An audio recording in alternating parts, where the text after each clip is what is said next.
does have good pick CC from the mid lane, the bot lane, and the jungle. So Vayne and Gangplank is a lot of scaling damage, and Zoe scales insanely as well. But KT, if you really want to do a lot of stuff early game, pre-2 items for Jin Air, that's probably where KT have the biggest inroads towards growing a gold lead.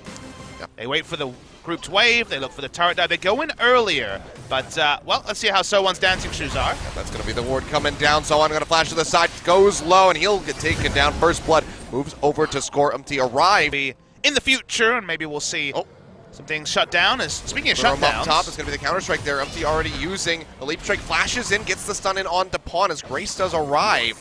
Triple bubble not going to connect, goes in onto the Wolf and Pawn. He's going to be in a bad spot. Big shove does knock away. He flashes away from Grace, but he is just going to get picked off here as Grace does find the kill. So game 1, so when 40 minutes, that's when the rune really starts to get a lot of value.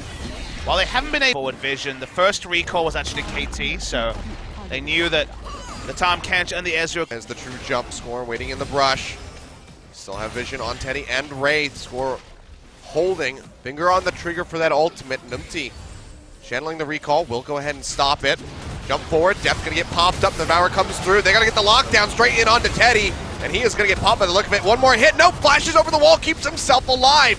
Deft still skirting around the sides of the fight, now turns in onto Wraith. They lock him in with the Sejuani passive, trying to get the kill. True shot barrage, Teddy does tumble to the side, keeps himself alive, and now Pawn is joining in the fray. Pop-up comes through, first kill, going over to Umpty as he finishes off Score. Wraith will fall, as Pawn tries to finish off the Jax. One more hit would do it, there you go, Deft able to take him down. That'll be the turret as well, going over to Kate. We can be, and showing through with the CS. He finds himself at 180, but pulverized there from Wraith. Gets knocked down to about half HP. Score arrives, pops him with the ultimate. He'll get locked in. Now Smith coming in from the backside, pushes Teddy in, gets the wall up. The seismic shove from Pawn. They'll take him down. 3 members instantly dead on the side of Jin Air as KT. There's no freedom here. It's it's stolen. From downtown, Deft all the way back in the bases. Thank you very much. Gets clipped by that. And it's just good news stories on the mini-map as well. 3 control wards in a straight line, denying Jin Air from ever responding to bot side. Big 3-man pulverize coming through here. Devour comes down, Mata flashing away to spit Deft out on the other side. He's cutting his way back, nearly kills Teddy, and forces out the heal. But there we go, Paddle Star from Grace finds his mark, takes out Deft. They'll follow up with the counter-strike onto Mata. Ezreal as we'll see the fight break out. A missile voyage there from Mata. Here in the mid lane to get the seismic shove in onto Wraith. He goes low. Can they get the Devourer? He's ready to die, and you see Mata. He doesn't want to take the kill. And once they hand it over to the carries, and Deft will be able to pick it up. Deft now trading back in onto Grace. Gets a couple hits, burns him down to about half HP, and KT will finally take out that inner turret in mid as Smeb goes in for the exchange here onto So1 right before that Mega Gnar expires. Works him down low, has him slowed up. They're going to be looking for the finish onto the GP. Flashes to the other side. Seismic shove comes through. Buddy's got the stopwatch to stay alive for a little bit longer. There's no way for him to get out. He goes down. Ultimate connects in onto Umpty. Takes a leap strike, a short one to the side. Deep. Dives in, charges for it, pops him up. The counter strike buys a little bit more time, but he will inevitably fall. As 2 items on Teddy. KT looking to ice the game with a Baron. Yep, Grace, he's got the TP ready to go. We'll go ahead and cast that one out. Umpty dead. They have to start a fight soon. He's a siege mage. Even getting the pokes out here is not going to do a whole lot. They do find one on the Smeb. 3-man pulverize coming through for Wraith yet again as the Baron goes low, but the smite is there from Score. They take it away. Smeb going to jump over the wall. Deft following suit. Will get themselves out alive. And it seems like Score might be left for dead. He will go down. 2 members picked up as Mata and Score fall. He's trying to get the siege going here. Not quite a full court press. Minions are pushing in the mid lane, but the rest of KT just working their way down towards the bottom. Smeb going to be containing So1 for the time being. Seismic shove comes through. Wraith chunked down to half already, as is the turret. Paddle Stars on the main wave aren't going to wave clear. That means KT can walk up unless Deft is chunked down. Started blocking himself with this siege minion. So waiting for the next and final minion wave. They think they want to ice the turret. The weave as well on point from Pawn as well.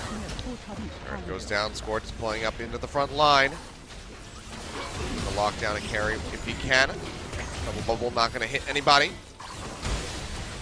Battlestar will clear out the minions, but KT, they don't need them in order to finish this off. The inhibitor will be falling here. Zoe says, you want to jump in my face? I will do just that to you. 80 carry players around the world felt such a rush of blood there, seeing Deft go aggressive onto the Zoe. No one-shots on this Ezreal. A Freak feels vindicated as Deft goes into the melee range. Wraith now getting chunked out. We'll get Seismic shoved back in. Looks like he is just going to get melted as Smeb finds the kill. Score taking the turret here for the moment as he gets knocked down below half HP, and Smeb running amok into the back line, chunking out nearly finishing him off and threatening with that Mega Gnar. Whole time they could tank up the turret. We knew that from before when the turret died 5 minutes ago. Hibbiter number 1 rolls down with the side of Jin Air. Nothing they can do. No engage. Wraith is dead. No cannon barrage used. They should probably use it to delay these minions, but they're just giving it up. Turrets all going to fall. Every inhibitor taken now by KT as they try to finish this one off. So on. There will be 6 items onto death when he backs. Baron buff going to be uncontested. Now it's going to steal away a red buff. No resources left for Jin Air Green Wings, and we wait for the shop and the inevitable end. Baron buff power play should close the game. Yep. Grace very well may end this game deathless, but has had a very lackluster performance compared to his former one. Weaver's Wall coming through, cutting off a couple members here. Teddy contained on the other side as Smeb threatens in the sidelines. The lockdown comes in, and that's going to be Grace getting popped this time around. Cannot escape as a double kill comes through for Smeb. Pushes everybody into the wallop. Takes him down, feeds a double kill straight over on the depth, and can do nothing but watch. He'll get finished off right at the end. Triple kill to depth to finish things off. The kills exploding for the final ace, and KT will just go ahead and clear out the final map there. 2-0 over to them. And we always know with KT Rolster in this iteration, when the early game goes their way is when they're most comfortable. Doesn't mean they always win, but this was one of those games where they iced it early. It felt like they